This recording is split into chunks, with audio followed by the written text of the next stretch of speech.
할렐루야. 네, 감사합니다.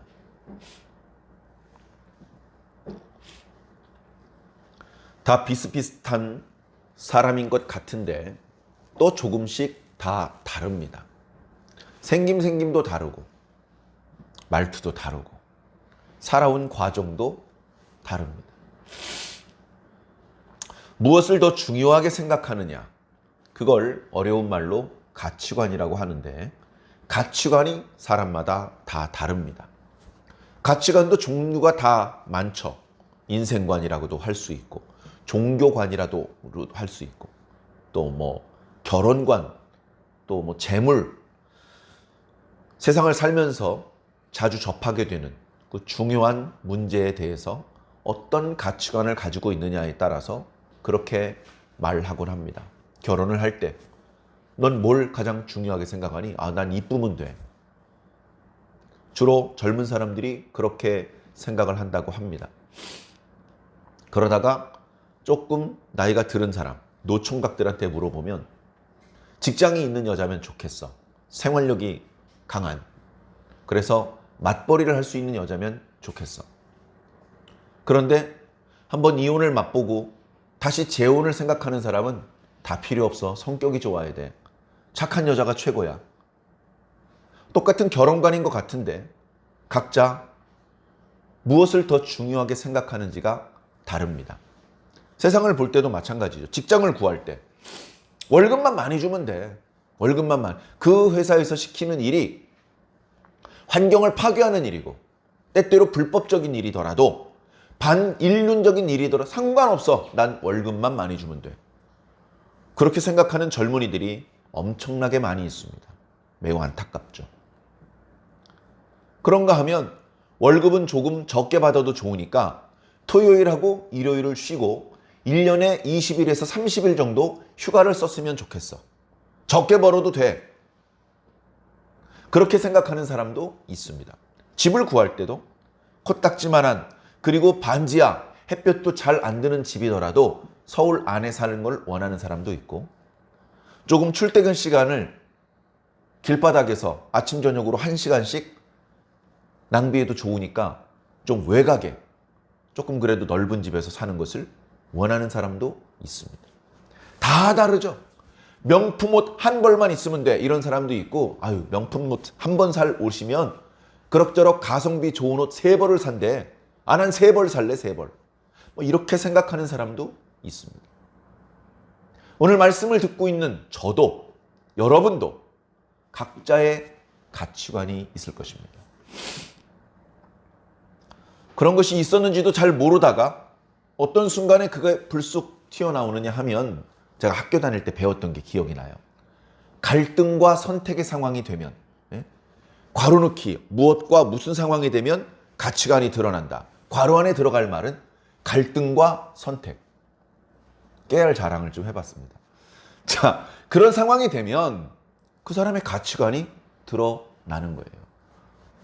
아무 말도 안 하고 아무 행동도 안 하고 있어서 그 사람의 가치관이 뭔지 몰랐는데 갈등과 선택의 상황이 되니까 불쑥 그 사람이 더 중요하게 생각하는 게 뭔지 나오는 거예요.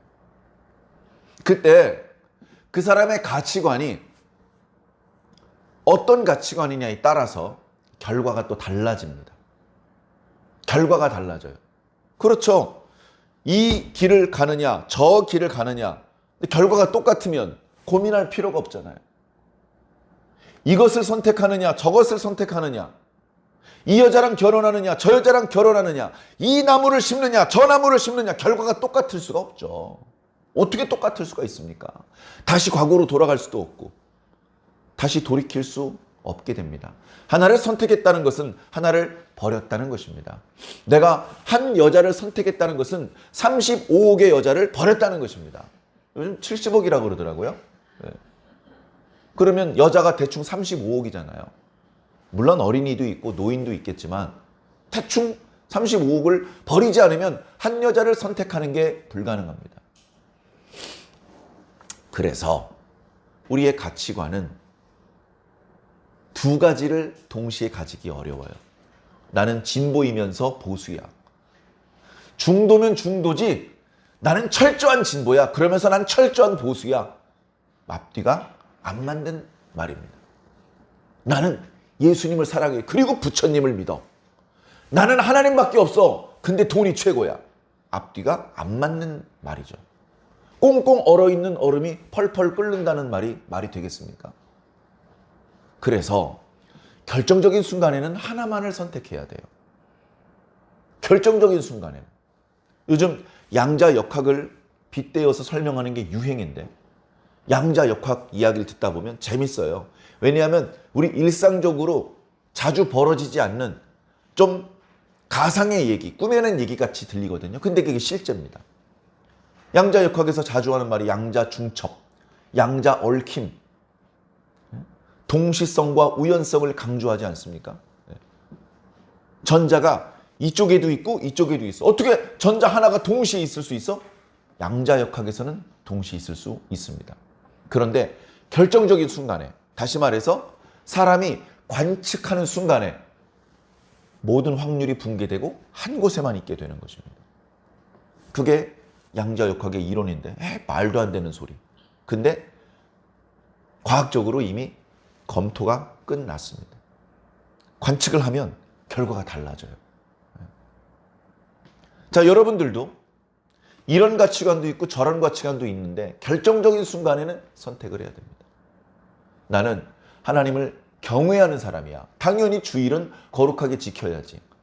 만사를 제쳐놓고 주일날에는 교회 가야 되고 기도해야 되고 하나님 앞에 엎드려 경배를 드려야 돼. 근데 회사에서 일요일날 출근하면 특별 보너스를 준대. 그래서 일요일날 교회 안 가고 회사로 갔어요. 어떻게 됐습니까? 그 사람이 더 중요하게 생각하는 것은 하나님이 아니라 돈이었다라는 것을 결정적인 순간에 갈등과 선택의 상황에서 드러낸 겁니다. 그렇죠? 두 가지를 동시에 선택할 수가 없어요. 예수님을 사랑한다는 자신의 고백, 절대 예수님을 버리지 않겠다는 자신의 다짐을 지키면서 자신의 생명도 안전하게 할 수 있는 방법이 없는 거예요. 그래서 제자들이 뭐 했다고요? 다 도망갔어요. 결정적인 순간에 제자들은 예수님이 최고가 아니었어요. 여러분들은 어떻습니까? 여러분들은 하나님이 최고입니까?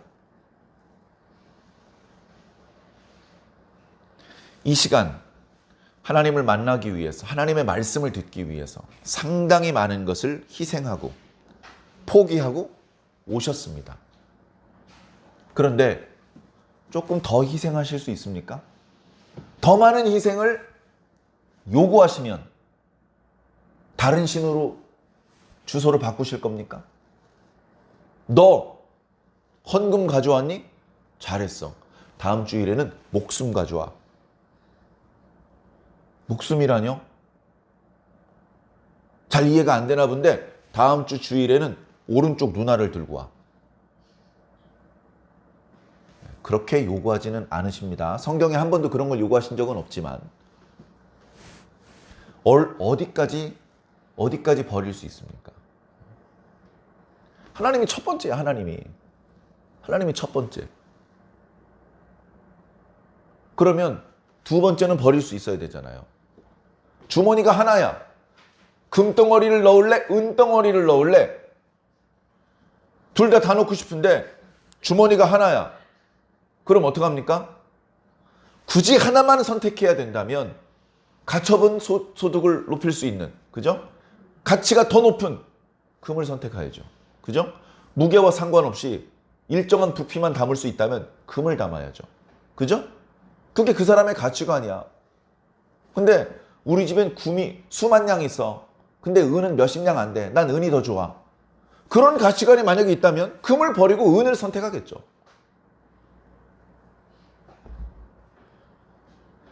더 가치 있는 것을 가치 있는 것으로 보는 힘이 필요합니다. 금이 뭐가 필요 있어? 돌멩이가 필요하지, 돌멩이. 만약에 어떤 사람이 그런 생각을 가지고 있습니다. 짐승의 이빨, 맹수의 뼈, 산호초 이런 것들로 화려하게 장식된 목걸이를 한 추장이 있었습니다. 그것을 돈으로 환산한다면 수백 달러나 수천 달러는 될 겁니다. 그런데 거길 지나가는 관광객이 주머니에서 캔 콜라를 하나 꺼내더니 그걸 주고 목걸이를 받아왔습니다. 그 추장에게는 캔 콜라가 더 신기해 보이고 더 가치가 있어 보이는 거예요. 아니 이렇게 귀한 것을 이 하찮은 목걸이와 바꾸다니 저 바보, 저 머리 짧고 머리 금발인 저 녀석들은 다 바본가 봐. 왜? 자기 가치관으로는 그런 거예요. 근데 백인들은 뭐랍니까? 저 미개한 녀석들. 이 콜라가 뭐라고 이거 아무것도 아닌데 이거 2달러 3달러밖에 안 되는 건데 저 몇천 달러짜리 목걸이를 그냥 공짜로 아이고 저 멍청한 녀석들. 그게 왜 그렇다고요? 가치관이 달라서 그렇다고요. 자, 그런데 그 미개했던 추장이 그리고 그 미개했던 부족이 조금씩 개화가 됐어요. 물질 문명을 받아들였어요.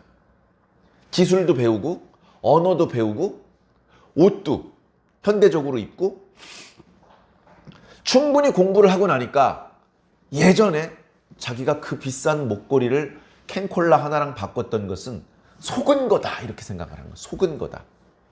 속은 거예요? 속은 게 아니에요. 그때 당시는 속은 게 아니죠. 그때는 진심으로 캔콜라를 더 가치 있게 생각을 했으니까.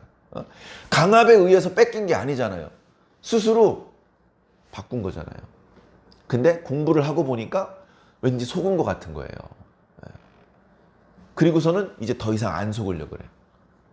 더 이상 안 속으려고 그래요. 가치관이 바뀐 거예요. 무슨 말씀인지 아시겠죠?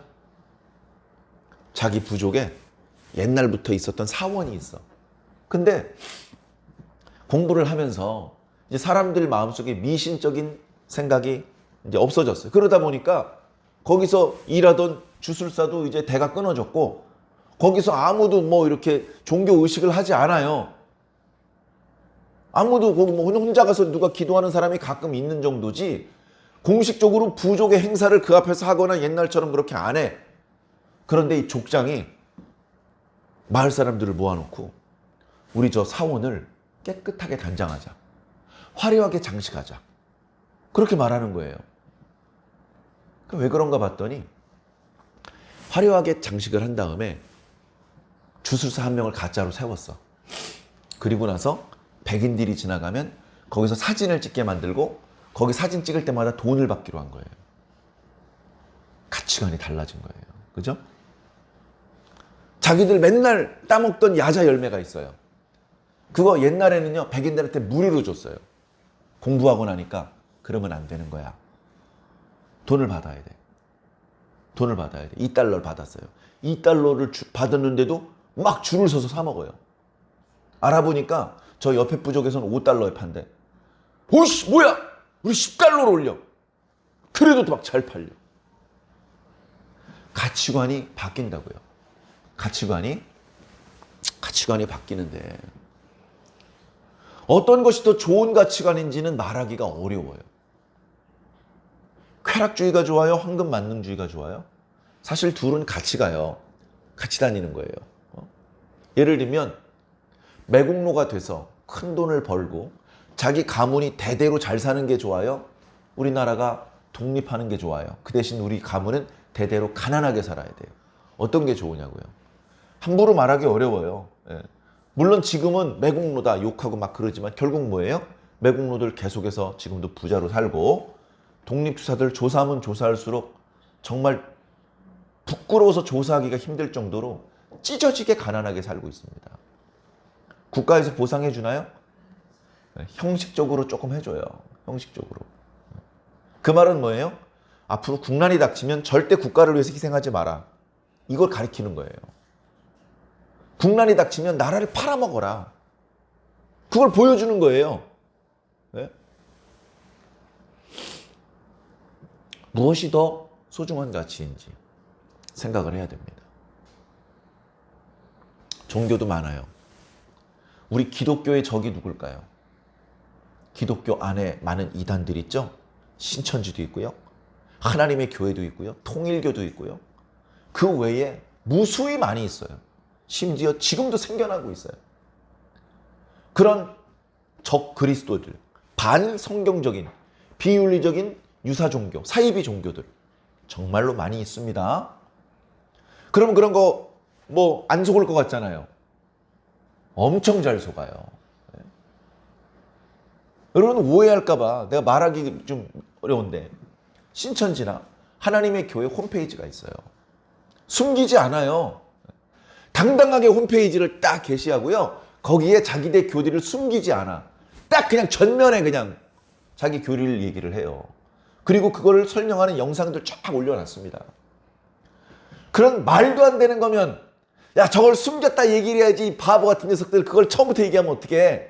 처음부터 얘기해도 믿어요. 처음부터 얘기해도 믿더라고요. 그 신천지나 하나님의 교회는 전도할 때 50세 넘은 사람 전도하면 징계를 당해요. 50세 이내 40대 저는 이미 그들의 전도 대상자가 아니에요. 네. 50대 밑에 젊은 사람들을 대상으로 전도합니다. 그리고요 무식한 사람 전도하지 않아요. 공부 많이 한 사람, 최하가 학사 학위 받은 사람 이런 사람들 전도하는 거예요. 직장인들도요 비정규직 전도하지 않아요. 사자 들어가신 분 있죠? 변호사, 의사 이런 분들 대상으로 전도해요. 아이고 다행이다. 그래도 공부 많이 한 사람 잘 안 속을 거야. 더 잘 속아요. 더 잘 속아. 이상하게 공고 나와가지고 상고 나와가지고 이런 애들은 안 믿어. 에이 말도 안 되는 소리 예수님만 믿어야지 이러고 있어요. 근데 대학교 나오고 대학원 나온 사람들은요 그런 것도 있어요? 더 잘 속아요. 그러니까 뭐라 그럽니까? 헛똑똑이란 말이 나오는 거예요. 세상적으로 공부 많이 하고 가방끈이 길다는 표현을 씁니다. 속된 표현이지만 가방끈 길면 뭐예요? 더 많이 학비를 내고 더 오랜 기간 공부를 했으면 뭐예요? 더 잘 속는다니까요. 헛똑똑이에요. 가치관을 바꿔야 됩니다. 아, 돈이 최고인 줄 알았더니 건강이 최고야. 아, 건강이 최고인 줄 알았더니 가족이 최고야. 아, 가족이 최고인 줄 알았더니 나라가 최고야. 아, 나라가 최고인 줄 알았더니 예수님이 최고야. 이렇게 바뀔 수 있는데 바뀔 때 왜 바뀝니까?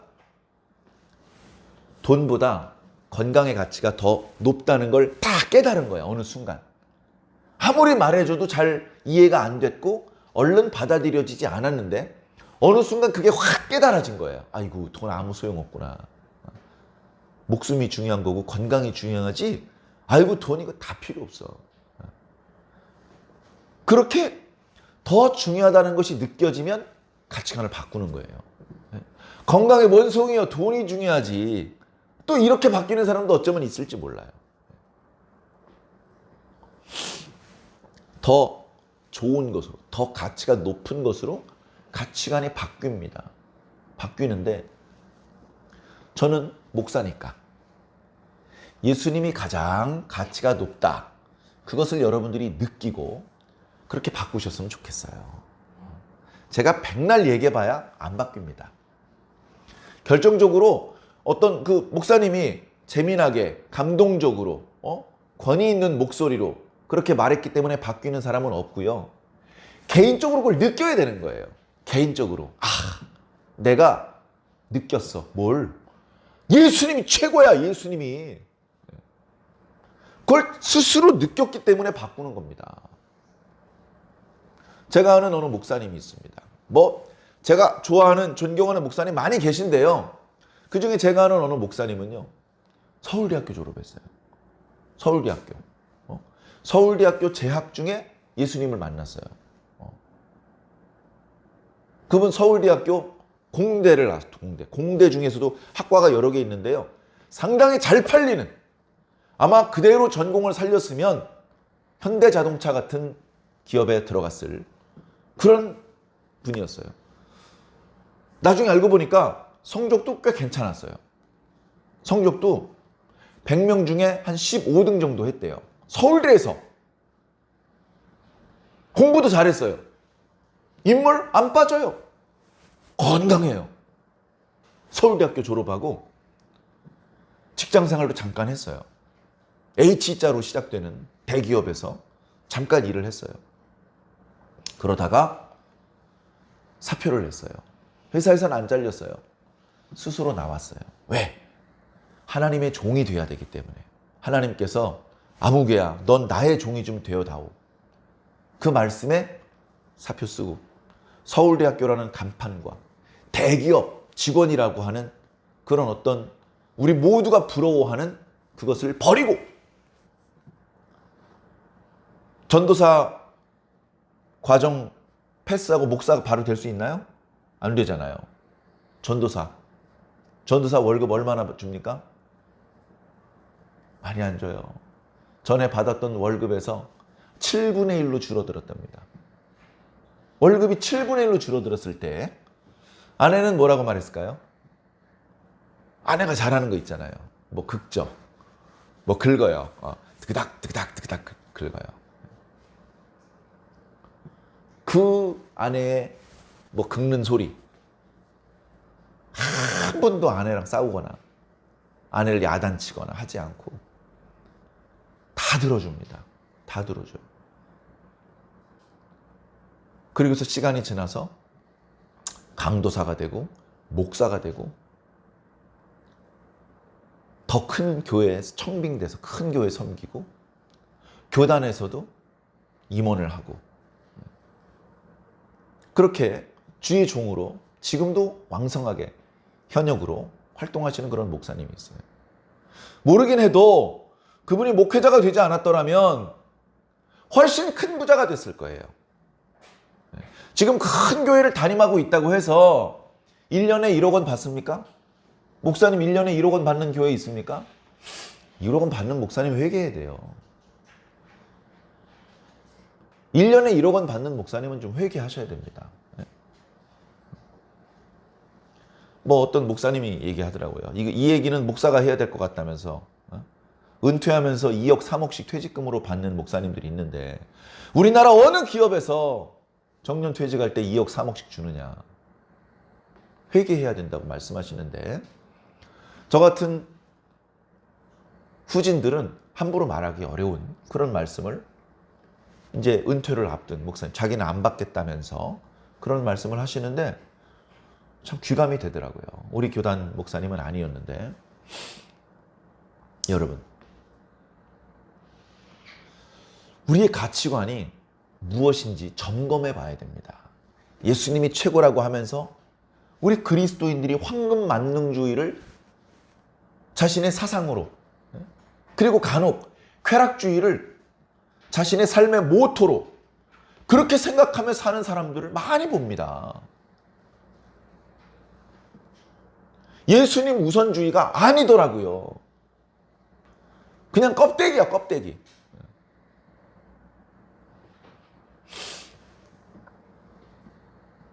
목사님들 중에 1년에 1억 받는 목사님 없어요. 1년에 1억 받으려면 한 달에 거의 1,000만 원씩 받아야 돼요. 한 달에 월급을 1,000만 원을 받아야 된다고. 한 달에 월급 1,000만 원씩 받는 목사님들이 혹시 계시면 회개하시기 바랍니다. 혹시 교회에서 강제로 그 돈을 주셔도 빨리 위자립교회로 지원해 주시기 바랍니다. 돈 쓸 줄 아는 목사님은요, 1,000만 원 모자라, 쓸 데가 얼마나 많은데 이러실지도 모르겠어요. 어떡합니까? 회개하는 수밖에 없죠. 예수님 연봉이 얼마였습니까? 예수님 제자라면서 왜 1억을 받아요? 그건 좀 이상한 거잖아요. 누구 제자인지는 모르겠는데 최소한 예수님 제자가 아닌 건 확실합니다. 예수님 가르침을 장사하는 거예요. 예수님의 말씀을 잘 가르치는 거, 예수님의 메시지를 잘 이렇게 제공해 주면 그 대가로 예수님께서 받았던 것보다 더 많은, 예수님 팔아먹고 사는 삭분들 많이 있습니다. 목사님들을 존경하지 말라는 말씀이 아니에요. 목사님들의 헌신을 잘 이해해 주시고 보상을 해 주시면 좋죠. 그런데 간혹 가치관이 흔들려 버리는 목사님들이 계셔서 내가 이렇게 열심히 기도하고 성경을 연구하고 성도들에게 말씀을 선포해 주고 성도들의 어려운 이야기를 들어주고 상담해주고 기도해주고 기도해주다가 병자도 낫고 내가 이렇게 수십 년을 주의 종으로 이렇게 충성을 다했는데 나를 총회장으로 안 뽑아줘? 이렇게 생각하는 목사님들이 가끔 있습니다. 저는 그런 분들이 극소수라고 믿고 싶습니다. 극소수. 목사님 이리 오세요. 왜요? 목사님 잠깐 와보세요. 아 왜요? 목사님 이번에 우리 교단에서 총회장을 맡아주세요. 그러면 꽁지 빠르게 도망가는 그런 멋있는 목사님이 현장에 훨씬 더 많다고 저는 믿고 싶습니다. 어우 총회장이라니 난 노회장도 싫은데 난 내 이름이 드러나는 게 싫어. 겸손히 예수님 뜻대로 사는 게 내 소원이야. 제가 신학대학원 다닐 때 어느 교수님은요 미국에서 공부하시면서 한인교회 목회를 했는데 딱 하나 빼고 다 하고 싶은 대로 해봤답니다. 딱 하나 빼고. 그 목사님이 하자고 하면 그 교회 장로님들이나 성도들이 다 좋아하고 아이고 목사님 그렇게 하십시오. 아이고 목사님 참 최고입니다. 최고입니다. 그래서 하고 싶은 걸 다 했는데 딱 하나 못했는데 그게 뭐냐. 주보에 담임 목사 예수 그리스도 그분의 종 아무개 그렇게 쓰는 거는 장로들이 말리더래요. 목사님 무슨 마음인지 알겠는데 오해하는 사람이 생깁니다. 오해합니다. 오해. 우리 뭐 이단이거나 이상한 뭐 하나 또 생긴 줄 알고 오해합니다. 목사님 마음은 우리가 알아요. 우리 같이 신앙을 했는데 그분은 찬송가 부를 때요 예수 님자가 안 들어가면 화가 나는 목사님이에요.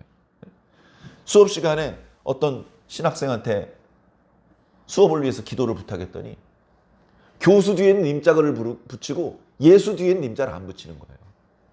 그 목사님이 그 학생 기도하는데 아멘을 안 하셨어요. 아멘을 안 하시고 기도 끝나자마자 칠판에 예수 뒤에는 님자 꼭 붙이셔야 됩니다. 외국 사람한테는 이런 거 얘기 안 합니다. 우리 대한민국 사람은 예수 뒤에 님자 붙이고 성령 뒤에 님자 붙이고 하나 뒤에 님자 붙여야 됩니다. 그거 안 하면 그리스도인 아닙니다. 교수 나무랭이한테 뭐하러 님자 붙입니까? 그렇게 말씀하시는 거예요. 진심이 전달되잖아요. 그런 분이 주보에 담임 목사 예수 그리스도 이렇게 하고 싶어 하시는 성도들이 그 마음을 다 아는 거예요. 성도들은 오해 안 해요. 목사님 근데 바깥의 사람이 오해하니까 그건 하지 마십시오. 그래서 그거 안 했대요. 목사님이 좋아요. 목사님이 하자는 거 성도들이 다 찬성하고 성도들이 하지 말라는 거 목사님이 성도들 말 들어주고 이런 교회가 멋있는 교회 아닙니까? 그게 뭐냐면요 결국은 가치관이에요. 제가 방금 말씀드렸던 그 목사님도 얘기 들어보니까 공대 출신이야. 공대. 공대. 그 옛날에 요즘 뭐 이렇게 퍼스널 컴퓨터 시대 말고 애니악 이런 거 있을 때 전자공학을 하셨던 분이에요. 전자공학. 그러다가 신학으로 딱 넘어왔는데 보고서를 쓸 때 헬라어 히브리어를 이게 입력이 안 되는 거야. 준비가 안 돼 있어요. 한글 1.5 써보셨습니까? 아래 한글 1.5. 거기 이제 헬라어 히브리어가 없단 말이에요. 그러니까 어떡합니까? 폰트를 만드셨어요. 헬라어 히브리어 폰트를 본인이 만들어서 아주 엉성하긴 하지만 그렇게 하셨던 공대 출신이라고. 아마 목회자가 안 됐으면 그 방면에서 아마 잘 나가는 사람이었을 겁니다. 삼성전자 전무이사 정도 했을지 모릅니다. 삼성전자 전무이사가 아니라 대표이사 자리를 줘도 난 필요 없어. 그거 똥이야 똥. 난 예수님이 더 좋아. 예수님이 더 좋아. 성도들이요 맛있는 김치 다 먹고 신김치 목사님한테 줍니다. 왜 주는지는 아시죠? 그 다음에 새김치 담으려다 보니까 옛날 김치통 청소도 해야 되고 그래서 그거 담임 목사님 주는 거예요. 그래서 이분은 어렸을 때부터 신김치만 먹었어요. 신김치만 먹었어요. 그 결과 배탈이 안 나. 얼마나 어렸을 때부터 유산균을 메가 아주 과용량을 먹어가지고 그 어떤 걸 먹어도 배탈이 안 나. 자, 그 얘기하면 긴데요. 가치관을 바꿔야 된단 말이에요. 가치관. 자, 오늘 말씀에 예수님 있죠? 네. 우린 예수님이 좋으니까 예수님밖에 안 보이는데 사실은 뭐예요? 예수님 한 명이고 주변에 훨씬 더 많은 사람들이 있어요. 빌라도 있죠? 빌라도. 그 다음에 제사장 들. 원래 대제사장은 한 명인데 대제사장들이래. 참 이것도 뭔가 참 구린내 나는 거. 총회장은 한 명이어야 되잖아요. 근데 총회 행사가 보면 총회장 한 명에 증경 총회장님이 12분 앉아 계셔요. 그래가지고요, 올해부터는요, 무슨 행사가 있을 때 축사를 하면 증경 총회장님 중에서 1조, 2조로 나누기로 했어요. 1조는 신년 할애 예배 때 축사를 하시고 2조는 무슨 예배 때 축사를 하기로 이렇게 나눴어요. 참, 대제사장들, 그 다음에 서기관들, 장로들, 그 다음에 뭐 무리들. 자, 그 중에서 요분들을 공회원이라 그래요. 성경에 사내들이란 단어는 안 나오는데 그건 뭐 일반적으로 다 공개된 이야기니까 공회 이름이 사내들인 공회였어요. 그래가지고 예수님 체포했잖아요. 불법적으로 체포를 했어요. 물론 당시에 이 빌라도는 로마 사람이고 로마 황제가 임명을 했기 때문에 그 지역에서는 로마 황제의 권한을 행사할 수 있는 높은 사람이죠. 그런데 유대인들은 이렇게 좀 재량권을 어느 정도 허용을 해줬어요. 야, 귀찮으니까 사소한 건 니들이 알아서 해결해.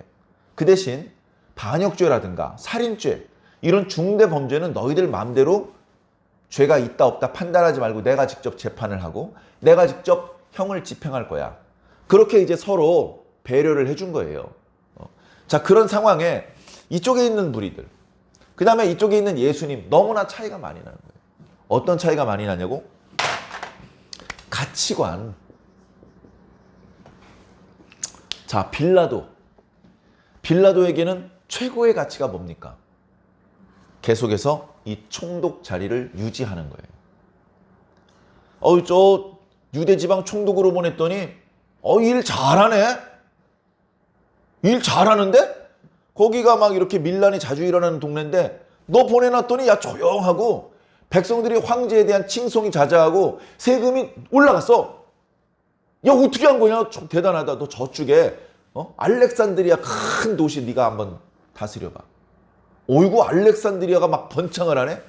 야, 그러면 너 서부 전선 총사령관 맡아봐. 이렇게 자꾸 승진을 하는 거예요. 그러려면 어떻게 해야 돼요? 그러려면 자기 소신대로 하면 안 돼요.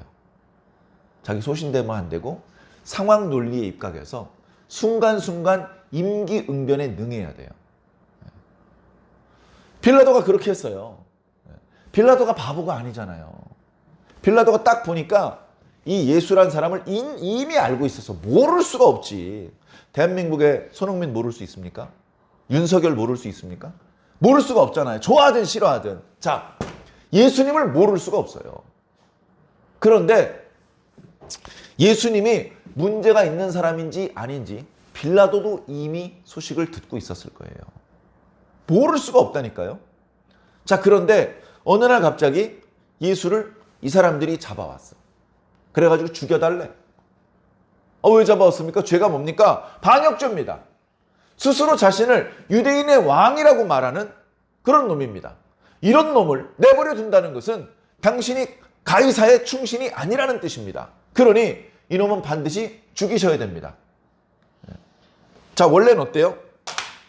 분명히 빌라도에게 데려오기 전에 꼭두 새벽에 예수님 신문을 할 때 거짓 증언들을 하는데 두세 증인의 증언이 일치하지 않아가지고 죄를 확정짓지 못했잖아요. 그때 대제사장이 답답하니까 야, 네가 그리스도냐?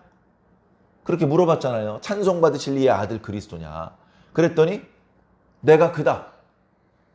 내가 전능자의 우편에 앉은 것과 구름을 타고 오는 것을 너희들이 볼 것이다. 그렇게 말하자마자 옷을 찢고 야, 너희들 다 들었지? 무슨 증인이 필요해? 신성 모독의 말하는 거 너희들 다 들었잖아. 너희들 생각엔 어떠하냐? 그 사람은 죽여야 합니다. 자, 신성 모독의 죄를 저지른 사람은 돌로 쳐서 죽이게 되어 있습니다. 이 경우에는 빌라도에게 재판을 의뢰하거나 빌라도에게 형을 집행해달라고 부탁할 필요가 없어요. 그냥 가서 얘기만 하면 됩니다. 우리가 신성 모독의 죄를 저지른 사람을 발견했습니다. 산헤드린 공회원 50명이 동의를 했습니다. 저희들의 전통대로 돌로 쳐서 죽이려고 그랬는데 되겠죠? 그럼 허락해 줍니다. 그러면 돌로 쳐서 죽이면 끝나는 거예요. 그런데 이 대제사장들과 서기관들과 장로들은 예수님을 돌로 쳐서 죽이고 싶지 않아. 어떻게 죽이고 싶어요? 반역죄로 몰고 가서 십자가에 달려서 죽게 하고 싶어요. 왜? 십자가는 나무로 만들어져 있기 때문에. 신명기 말씀에 나무에 달려서 죽는 사람은 저주받은 사람이다. 그렇기 때문에 이 예수라는 사람이 죽은 이후에라도 혹시 사람들이 예수님을 그리워하고 추모하고 이러면 그 하나님께 저주받은 사람을 왜 그렇게 그리워하는 거야? 하면서 싹을 잘라버리기 위해서, 후환을 미연에 방지하기 위해서 예수님을 나무 십자가에 달려 죽게 만들려고 몰고 가는 거예요. 그래서 빌라도 앞에 예수님을 고소할 때는 조금 전에 자기들이 신문했을 때는 꺼낸 적도 없었던 이야기를 막 꺼냅니다. 이 사람이요, 사람들을 모아놓고 막 뭐라고 했어요. 이 사람이요, 뭐라고 했어요. 이 사람이요, 자기가 왕이라고 했어요. 자, 예수님은 자기가 왕이라고 한 적 있습니까? 없습니까? 없어요. 예수님께서 사람들을 선동한 적 있습니까? 선동이라는 것은 로마 정부를 반대하는 운동을 하자, 조직을 만들고 막 그렇게 했습니까? 마가복음에는 자세한 기록이 없지만 다른 복음서에는 너의 나라는 이 땅에 있지만 나의 나라는 하늘에 있다, 그런 말씀도 주시긴 했죠. 예수님께서 하신 운동은 유대 민족의 독립운동이 아니고 하나님 나라 운동이었습니다. 하나님 나라는 유대보다 커요. 유대보다 커요. 하나님의 큰 그림은 유대가 하나님을 섬기는 나라가 되는 것이 아닙니다. 온 우주가 하나님의 나라가 되는 것이 하나님의 큰 그림이십니다. 그것을 이루기 위해서 지금 예수님께서 유대 땅에 유대인의 모습으로 오신 것 뿐입니다. 그 큰 그림을 아무도 이해하지 못해요. 아무도. 가치관이 뭔가 좋은 걸 봐야지, 경험을 했어야지, 큰 그림을 본 적이 있어야지. 그러니까 어때요? 좁아. 대제사장들. 우리는 로마 황제에게 충성하는 사람들입니다. 그런데 저희 민족 중에 로마 황제의 반기를 든 사람이 발견되어서 저희들이 스스로 잡았습니다. 죽여주세요. 매국노예요, 매국노. 매국노라고. 우리 일제강점기에 그 뼈아픈 시절을 겪지 않았습니까? 굶어가면서 독립자금 모아가지고 전달해주고.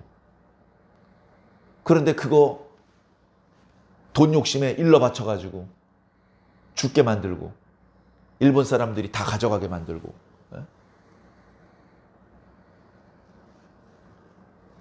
얼마나 밉습니까? 일본 놈보다 더 미워. 일본 놈보다, 표현에 오해가 있을까봐, 일본 사람 중에도 착하고 좋은 사람 많습니다. 일본 제국주의자들보다 매국노들이 더 미워요. 이 빌라도 총독과 로마 군인들보다 이런 놈들이 더 밉단 말이에요. 얘들 왜 그런 행동을 하는 거예요? 자기 계속 성전에서 자리세 받고, 계속해서 이 성전을 중심으로 각종 이권을 독점하기 위해서, 그러면서 백성들이 존경도 받고 그런 사회 지도층 인사의 지위를 대대로 세습하기 위해서 지금 이런 짓거리를 하고 있는 거예요. 여기 있는 무리들은 뭐예요? 이 무리들이 어떤 사람들인지 아시죠? 예수님께서 나귀를 타고 예루살렘 언덕을 오르실 때 호산나 다윗의 자손이요, 가장 높은 곳에서 호산나, 이렇게 외쳤던 사람들 아닙니까? 예수님께서 성전에서 가르치실 때 즐겁게 듣던 사람들 아닙니까? 근데 지금 뭐예요? 바라바를 놓아주십시오. 예수는 어떻게 할까? 십자가에 못 박게 하소서. 이렇게 말하는 사람이에요.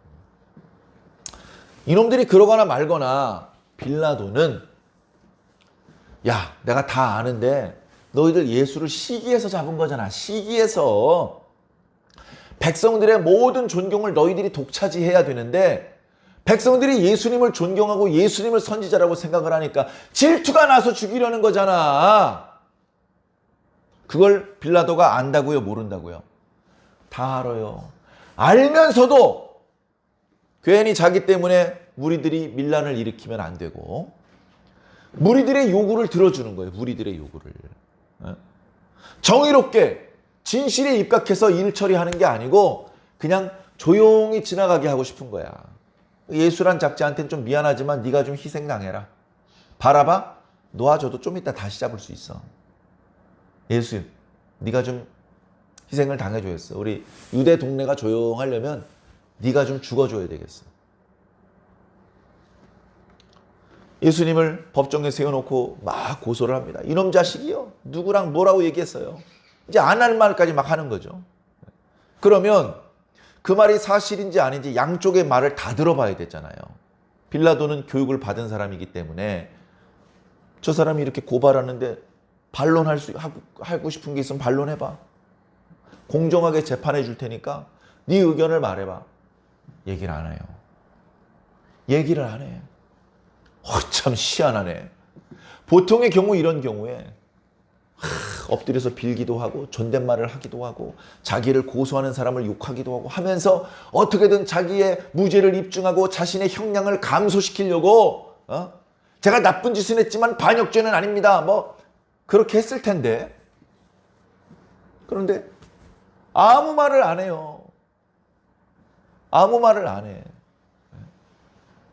그러니까 저 사람들이 말하는 대로 네가 유대인의 왕이냐? 이렇게 물어봐요.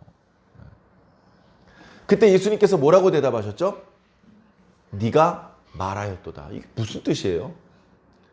잘 모르겠어요. 자, 이 말의 뜻이 만약에 네, 맞습니다. 그런 뜻이라면 옆에 있는 대제사장들이 추가적으로 고소를 하지 않았을 거예요. 그죠? 추가적으로 고소를 하지 않았을 거예요. 빌라도가 이상하게 생각하지 않고 너 인정했으니까 하면서 곧바로 반역죄 집행을 명했을 거예요. 근데 이 말은 아마 이런 뜻인 것 같아요. 그건 네 말이야. 난 그렇게 말한 적 없어. 그건 네 말이야. 다시 말해서 내 나라는 유대인의 왕이야. 유대가 아니라는 거죠. 네 나라는, 네가 관할하는 지역은 유대지만 나의 나라는 하늘에 있다. 만약에 내 나라가 땅에 있었다면 나와 함께한 사람이 싸워서 네 부하들을 이겼을 것이다. 근데 그렇게 하지 않았다. 왜? 내 나라는 이 땅에 있는 게 아니기 때문에. 그러니까 빌라도가 아무리 봐도 위험한 인물이 아니야. 반역을 저지른 사람이 아니야. 내가 미리 사전에 조사를 오랫동안 해왔는데 이거 그냥 이 제사장들이 질투가 나니까 예수님을 죽이려는 것뿐이야. 이런 대제사장을 위해서 자신이 악역을 맡아야 되잖아요. 대제사장이 어떤 욕심을 채우기 위해서 아주 그 하기 싫은 일은 빌라도가 대신해야 되는 거예요. 기분이 나빠, 자존심 상하고. 그래서 손을 빼려고 그랬어요. 그런데 그게 안 되는 거야. 무리들이 막 소리 질러. 왜 소리 질러요? 얼마 전까지 호산나 다윗의 자손이요 했던 사람이 십자가에 못 박게 하소서라고 왜 소리를 지르냐고요. 대제사장들이 그 무리들을 선동했어. 선동. 왜 이렇게 선동이 잘 돼요? 가치관이 없나 봐. 이 머리가 비었나 봐. 돈을 뿌렸나요? 아니면 막 귀뜸을 해주는 거야. 야, 바라바가 풀려야 우리가 독립을 하지. 저 예수란 작자가 저렇게 바라바 대신 희생을 해주는 게 우리 유대의 독립을 위해서 더 도움이 되는 일이야. 나는 저 사람을 믿지는 않지만 저 사람이 저렇게 희생해 준다면 저 사람도 우리 유대 사람들이 존경해야 될 사람이 되는 거야. 별 말도 안 되는 소리로 무리들을 선동을 했는데 그게 먹히네. 무리들이 일치단결해서 일부 예수님의 제자들, 예수님의 모친, 영화 보니까요. 예수님의 모친이요. 안 돼! 예수를 풀어주세요! 라고 하는데 무리들이 그 예수님의 모친을 막 때리고 막 밀쳐가지고 다 그 소리가 묻혀버리고 바라봐! 바라봐! 이 소리만 들리는 거예요. 그래서 그 무리들의 만족을 위해서 예수님을 죽이는 입장에 처합니다. 그러니까 얘네들이 가지고 있는 가치관이 뭔지 아시겠죠? 예? 가치관이 없으면 이렇게 선동이 잘 될 수밖에 없어요. 일관적으로 악한 역할을 할 수밖에 없어요. 불의한 일인 줄 알면서도 그걸 뒤집지 못하고 그냥 동조하고 휩쓸려 갈 수밖에 없어요. 예수님은 어떻습니까? 예수님은 무엇이 하나님의 뜻인지 아셨어요. 불과 몇 시간 전까지는 이 산이 나에게서 지나가게 하여 주시옵소서라고 기도했었지만, 그러나 나의 원대로 하지 마시고 아버지의 원대로 되기를 원하나이다 라고 기도하셨어요. 그 아버지의 원은 이 잔을, 이 고통의 잔, 수욕의 잔, 죽음의 잔을 예수님께서 마시는 거예요. 곱게 죽으면 안 돼. 엄청나게 맞아야 돼요. 엄청난 모욕을 당해야 돼요. 침 뱉으면 뺨 때리는 거는 아무 일도 아니에요. 십자가에 달리셨을 때요, 우리 영화 같은 데 보면은 중요 부위는 가렸잖아요. 실제 형장에서는 거기 안 가려요. 안 가려. 완전히 벗겨놓고서 죽이는 거예요. 사람들이 손가락질하면서 놀리게 만드는 거죠.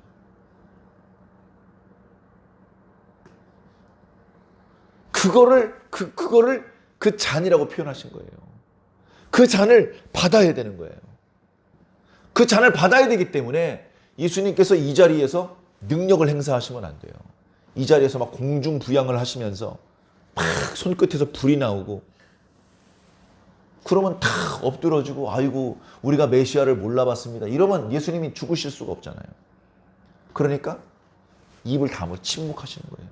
할 말이 없어서 얼마든지 자신의 무죄를 입증할 수 있는 지혜로운 답변이 있어요. 근데 뭐 하셨다고요? 입을 다무셨어요. 왜? 하나님의 뜻을 이루는 것이 최고의 가치였기 때문에. 최고의 가치. 여러분들은 무엇을 최고의 가치로 생각하고 계십니까? 최고의 가치를 여러분들이 정확히 찾으시기 바랍니다. 그리고 그 최고의 가치를 이루기 위해서 다른 것들을 버려야 됩니다. 동시에 두 가지를 만족시키는 것은 불가능하기 때문에 그렇습니다. 그래서 결정적인 순간에 갈등과 선택의 상황에서 여러분들이 최고로 생각하는 것, 그거 하나만 드러나기 위해서 그 나머지 것들은 다 버려야 되는 거예요. 이걸 어려운 말로 순교라고 합니다. 이제 순교란 말은 원래 이제 죽는단 말인데, 죽지는 않지만 죽는 것과 마찬가지의 상황이 우리들의 삶 가운데 있어야 되는 거예요. 제가 지난주 주일날 이름이 알려져 있지 않은 어떤 여인의 이야기를 말씀드렸습니다.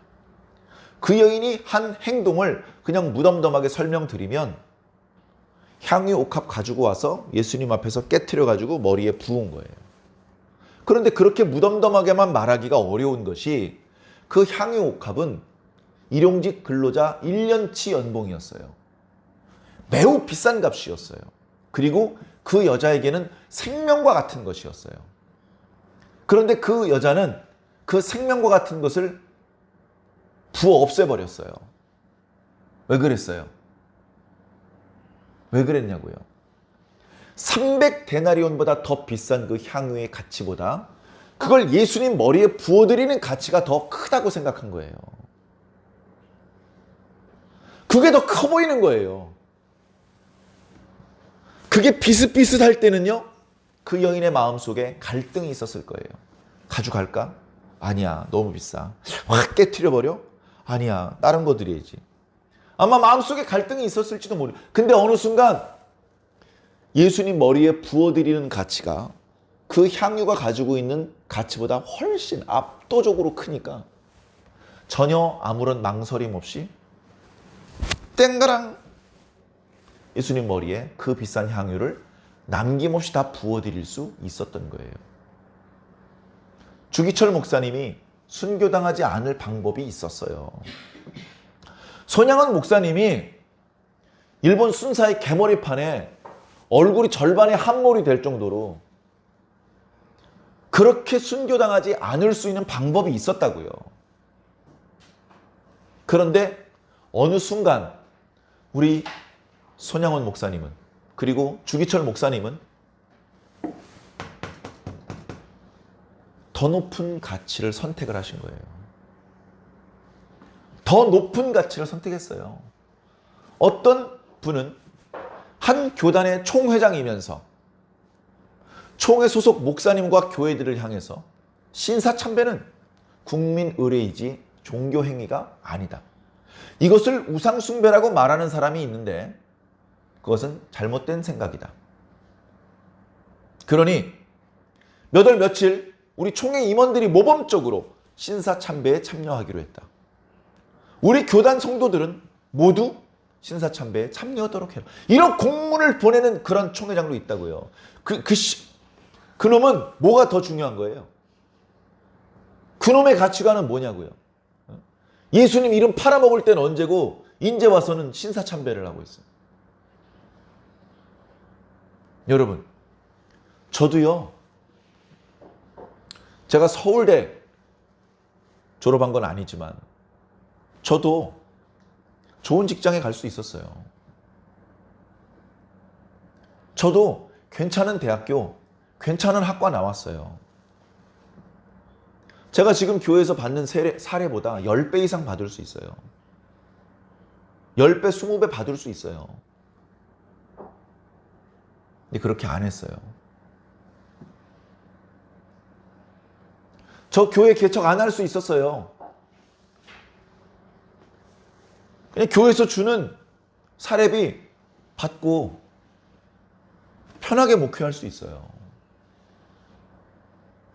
아무 지원이 없는 것을 알면서도 교회 개척을 강행하지 않을 수 있었다고요.